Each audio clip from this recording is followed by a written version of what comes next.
ও আমার যুবক ভাইরা, আমার পর্দার অন্তরে মা বোনেরা, ওরে আমার বন্ধুরা, আল্লাহ তাআলা বলেছেন, বান্দারে সকাল সন্ধ্যা আমার মাওলার জিকির করো। বতা বলেন ঠিক কিনা? এই জন্য আমার বাজানদেরকে বলবো, পর্দার অন্তরে মা বোনদেরকে বলবো, আল্লাহ বাজান আমার মাওলার জিকিরের মধ্যে যে কি মজা,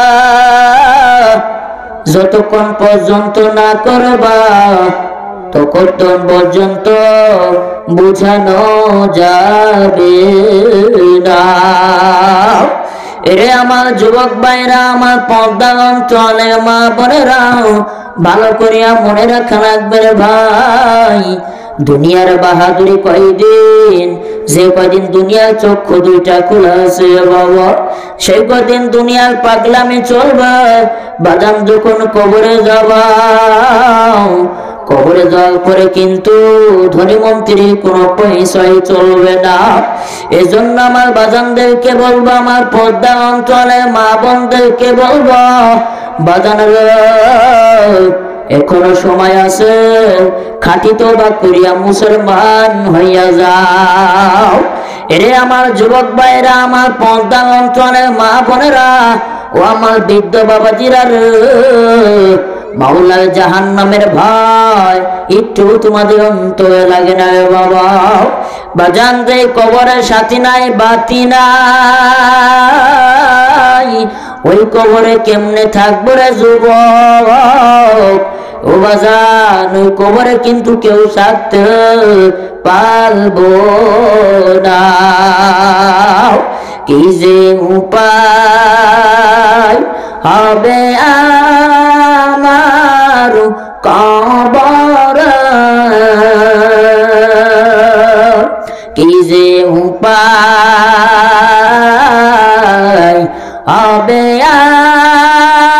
রে মাওলা কবর, কেমনে থাকব ও গো মাওলা কবরে, কেমনে থাকব ও গো মাওলা কবরে।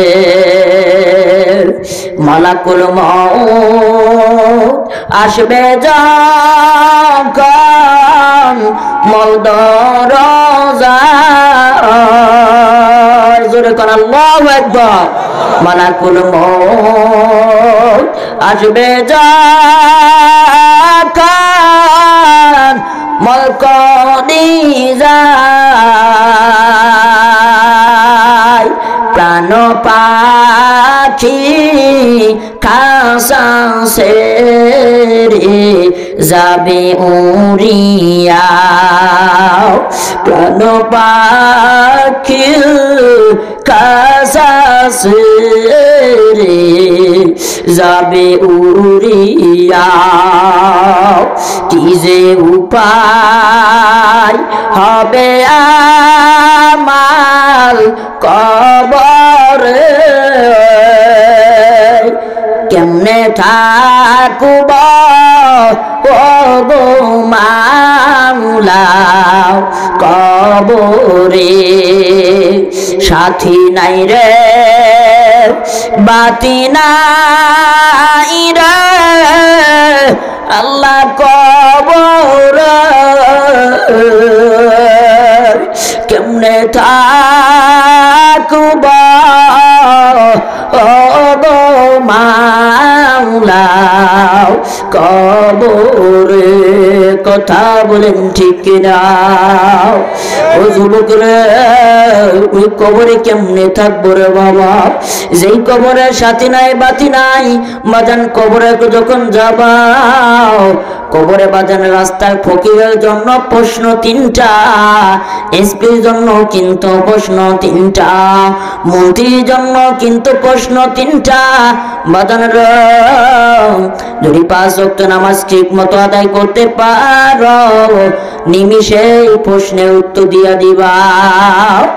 আর যদি 5 ওয়াক্ত নামাজ যদি ঠিক মতো আদায় করতে না পারো বাজান, ওই কবরে কিন্তু 3টে প্রশ্নের জবাব দিতেই পারবা না। এই জন্য আমার বাজানদেরকে বলবো, পর্দা অঞ্চলে মা বোনদেরকে বলবো, ওরে বাজান আর জীবনে বাজান সময়টা নষ্ট করিও না, আর জীবনে বাজান বেহুদা সময় নষ্ট করিও না রে বাজান। 5 ওয়াক্ত নামাজ ঠিক মতো আদায় করো বাজান রে। আমার মাওলার নামাজের মধ্যে যে কি মজা, আমার মাওলার কোরআনের মধ্যে যে কি মজা গো। যতক্ষণ পর্যন্ত নামাজ পড়বা না, যতক্ষণ পর্যন্ত কোরআন পড়বা না, এর মজাও বোঝানো যাবে না। কথা বলেন ঠিক কিনা? এরে আমার দুস্থ বুজুর্গ, আমার ভাইরা, আমার গভীর মদত দিয়া শুনব। রাত কিন্তু বাদান বেশি হইতেছে রে বাবা, আমি কিন্তু বেশি আলোচনা করব না, কারণ যারা জ্ঞানী যারা বোঝে তারা চোখের ইশারায় না জানেতে বুঝাইতে কে পারে কোথায়। তরকারির মতো তরকারি হলে অল্প জলে সেজে, বাজান বুঝের মতো বুঝতে হলে অল্প কোথায় কিন্তু বোঝে। কথা বলেন ঠিক কিনা? এজন্য আমি সবাইকে অনুরোধ করবো, এ বাবা আহার আল্লাহ, এখনো সময় আছে বাজান, 5 ওয়াক্ত নামাজ ঠিক মতো আদায় করো রে বাবা। আহার আমি অন্ধ আশিকের বাবা নাই, আমি অন্ধ আশিকের রহমান সিদ্দিকের মা নাই, আমি বুঝি মা বাবার ব্যথা। যার দুনিয়ায় মা নাই বাবা নাই, তার মতো ইতিমা দুনিয়ায় কেউ নাই। বাদান ছোট্টবেলায় মাকে হারাইছি, ছোট্টবেলায় কিন্তু বাবাকে হারাইলাম অনেক কষ্টে। বাদান ছোটবেলা থেকে মাদ্রাসায় পড়তেছি রে বাবা, আজকে মাদ্রাসায় পড়িয়া ঠগি নাই, বরঞ্চ মাদ্রাসায় পড়িয়া মহান আল্লাহ তাআলা এমন সম্মান দান করেছে রে বাবা, মনে হয় দুনিয়ার এমপি মন্ত্রীরাও এত সম্মানে চলে না। এর যুবক ভাইরা, দামি খাবার দামি পোশাক আল্লাহ তাআলা পরায়, এজন্য বাজান আজকে নিজের সন্তানকে কেন তুমি কোরআন পড়াইবা না? আজকে নিজের সন্তানকে বাজান তুমি কেন মাদ্রাসায় পড়াইবা না? বাজান একজন আলেমের কি দাম বাজানার, কাল কিয়ামতের মাঠে আল্লাহ তাআলা বলবে, হাফেজ তুমি জান্নাতে যাও। হাফেজ বলে, মালিক আমাকে যারা মানুষ করেছে, আমাকে যারা লেখাপড়া শিখাইছে, আমার মা বাপকে ছাড়া আমি কখনো জান্নাতে যাব না। কারা কারা নিজের সন্তানকে মাদ্রাসায় পড়াবে? 2টা হাত উঠান। না তাকবীর! ইয়া আল্লাহ, আপনি হাতগুলোকে কবুল করিয়া নেন, হাত নামান। আমার ভাইরা, আমার বন্ধুরা, বাজার নিজের সন্তানকে কোরআন পড়াইবেন, তখন আল্লাহ বলবে, কেন তুমি জান্নাতে যাও না? পরে বলবে, আমার মা বাবাকে ছাড়া আমি কখনো জান্নাতে যাব না। তখন আল্লাহ তাআলা বলবেন, হাফেজ তোমার মা বাপকে সহ তুমি জান্নাতে নিয়ে যাও। হাফেজ তখনও জান্নাতে যাইবে না। হাফেজ বলবে, মাওলা আমাকে যারা লেখাপড়া শিখাইছে, আমাকে কত মানুষ 1 গ্লাস পানি খাওয়াইছে, কত মানুষ আমাকে সম্মান করেছে, মহব্বত করেছে, তাদেরকে ছাড়া আমি কখনো জান্নাতে যাব না।